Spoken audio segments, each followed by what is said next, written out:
ಸರ್ಕಾರದಿಂದ ನಮಗೆ 5-6 ತಿಂಗಳಿಂದ ಪ್ರೋತ್ಸಾಹಧನ ರಿಲೀಸ್ ಆಗಿಲ್ಲ ಸರ್. ಅದಕ್ಕೋಸ್ಕರ ಈ ಹೋರಾಟ ಮಾಡ್ತಾ ಇದ್ದೀವಿ. ಈಗ ಸರ್ಕಾರ ಏನು ಅಂದ್ಕೊಂಡ್ಬಿಟ್ಟಿದೆ, 5 ಸ್ಕೀಮು ಫ್ರೀಯಾಗಿ ಕೊಟ್ಟಿದ್ದೀವಿ ಅಂತ. ಅದೇ ಥರ ನಮ್ಮ ಸೇವೆಯನ್ನು ಫ್ರೀಯಾಗಿ ಮಾಡಿಸೋಣ ಅನ್ನೋ ಉದ್ದೇಶದಲ್ಲಿ ಅವ್ರು ನಮಗೆ ಸಂಬಳ ಸ್ಟಾಪ್ ಮಾಡಿದ್ದಾರೆ. ಈಗ ನೋಡಿ, ಈಗ ಸೇವೆ ಮಾಡ್ತಾರೆ. ನಾವಿಲ್ಲಿ ಹೋರಾಟಕ್ಕೆ ಬರೋ ಟೈಮಲ್ಲಿ ಆಸ್ಪತ್ರೆಗೆ ಹೋಗ್ತಾರೆ, ಗರ್ಭಿಣಿಗೆ ತೊಂದರೆ ಆಗ್ತಿದೆ. ನಮಗೆ ಚಿಕ್ಕ ಮಕ್ಕಳಿಗೆ ಇವತ್ತು ಇಂಜೆಕ್ಷನ್ ಹಾಕಿಸ್ಬೇಕಂದ್ರೆ ನಾವು ಇಲ್ಲಿ ಬಂದಿದ್ದೀವಿ, ಅಲ್ಲಿ ಕಷ್ಟ ಆಗ್ತಾಯಿದೆ. ಅಷ್ಟು ಕಷ್ಟ ನಾವು ಬೇರೆಯವ್ರು ಕಷ್ಟಪಡ್ತಾರೆ ನೋಡಿ, ನಾವು ಬರೋಕ್ಕೆ ನಾವು ಮನಸಾಕ್ಷಿ ತುಂಬ ನೊಂದ್ಕೊಂಡ್ಬಿಟ್ಟಿದ್ದೀವಿ. ಆ ನೋವಲ್ಲೂ ಬಂದು ಇಲ್ಲಿ ಕೂತಿದ್ದೀವಿ. ನಿಜವಾಗ್ಲೂ ಮನಸಾಕ್ಷಿ ಇದ್ದರೆ, ಸಿದ್ದರಾಮಯ್ಯ ಅವ್ರಿಗೆ ಹೇಳ್ತಾ ಇದ್ದೀನಿ, ಅವರು ಮನಸಾಕ್ಷಿ ಅನ್ನೋದಿದ್ದರೆ ಈ ಥರ ಮತ್ತೆ ಆಶಾ ಕಾರ್ಯಕರ್ತನಿಗೆ ರೋಡಿಗೆ ಇಳಿಸ್ಬಾರ್ದು.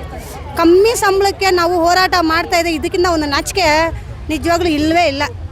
ಸರ್ಕಾರಕ್ಕೆ ಒಂದೇ ಒಂದು ರಿಕ್ವೆಸ್ಟು, ನೆಕ್ಸ್ಟು ನೀವು ಜನ ಮುಂದೆ ಬಂದು ನಿಂತ್ಕೋಬೇಕಾದ್ರೆ ಹೆಣ್ಮಕ್ಳನ್ನ ರೋಡಿಗೆ ಬರದೆ ನೋಡ್ಕೊಳ್ಳೋದು ನಿಮ್ಮ ತಾಕತ್ತಿದ್ರೆ ದಯವಿಟ್ಟು ನಿಮ್ಮ ಆಶಾ ಕಾರ್ಯಕರ್ತರನ್ನ ರೋಡ್ಗಳಿಗೆ ಇಳಿಸ್ಬೇಕು.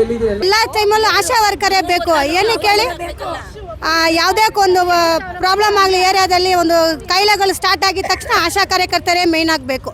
ಒಂದು ಸರ್ವೆ ಮಾಡಬೇಕು, ಆಶಾ ವರ್ಕರ್ಸೇ ಬೇಕು. ಏರಿಯಾದಲ್ಲಿ BLO ಇವಾಗ ಹೊಸ್ದಾಗಿ ತಗೊಂಬಿಟ್ಟಾರೆ, BLO ಬೇಕು ಅಂತೇಳಿ ನಮ್ಮನ್ನ ತಗೊತಾರೆ. ನಾವು ಅವ್ರು BLO ಕೆಲಸ ಮಾಡೋದ, ಆಶಾ ಕೆಲಸ ಮಾಡೋದ, ಈ ಜಾತಿ ಗಣತಿ ಯಾವುದೇ ಒಂದು ಸರ್ವೆ ಬರಲಿ ಬಿಟ್ಟು ಇರೋದು ಆಶಾ ವರ್ಕರು. ಕೋವಿಡಲ್ಲಿ ನಾವೇ ICUವರೆಗೂ ಹೋಗಿ ವಾಪಸ್ ಬಂದಿದ್ದು ಸರ್. ವೆಂಟಿಲೇಟರ್ ಪೇಷಂಟ್ ನಾನು.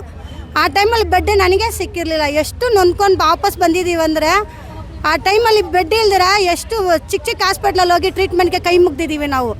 ಇವಾಗ ಸಂಬಳಕ್ಕೋಸ್ಕರ ಕೈ ಮುಗಿತಾ ಇದ್ದೀವಿ ಎಲ್ಲರ ಹತ್ರ. ಸರ್ ಹಾಕ್ಸಿ ಅಂತ ಡಿಪಾರ್ಟ್ಮೆಂಟಲ್ಲಿ ಕೇಳಿದ್ರೆ ಅಲ್ಲಿ ರಿಲೀಸ್ ಆಗಿಲ್ಲ ಅಂತವ್ರೆ. ಯಾವ ನೋಡಿದ್ರೆ ಅಂಗನವಾಡಿ ಅವ್ರಿಗೆ ಹಾಕಿಲ್ಲ. ಅಂಗನವಾಡಿ ಅವರೇ ಸ್ಪೆಷಲ್ಲು. ಯಾಕೆ ಆಶಾ ಅವರು ಸ್ಪೆಷಲ್ ಅಲ್ವಾ? ಆಶಾದವ್ರು ಕೆಲಸ ಮಾಡ್ತಾ ಇಲ್ವಾ?